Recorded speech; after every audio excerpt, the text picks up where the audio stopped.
Yan, hello guys. Update na naman tayo dito sa mga alaga nating kambing at tupa. Ngayon guys ay mainit na kaya pwede na natin silang palabasin. Yes, andito na ulit tayo sa kulungan. Papalabasin na po natin sila ng makakain na sila. Yan guys, mga tupa. Ayun naman ang mga kambing. Yan guys. Bubuksan ko lang yung pinto at lalabas na sila. Yan.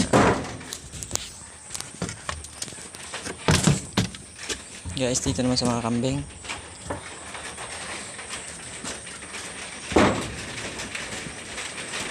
Yes. Gagawin natin sila yung magsilabas eh.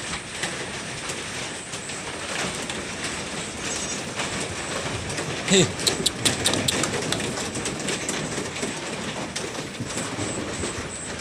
Hey! Hey! Hey! Hey! Hey! Hey! Psst! Hey!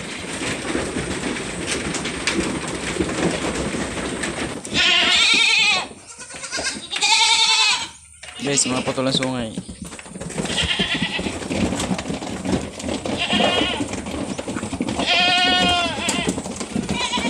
Hey! Ayun guys. Ay guys, namatayan pala po tayo ng isang alagang tupa. Ito po siya. Ayan. Namatay po kagahapon. Mahapon. Bumula po bibig niya. Yun ang cause ng kanyang pagkamatay. Sayang guys. Ang laki pa naman. Ayan. Yan guys. Ibabaon natin siya. May dala na ako dito pala para pang hukay. Yan.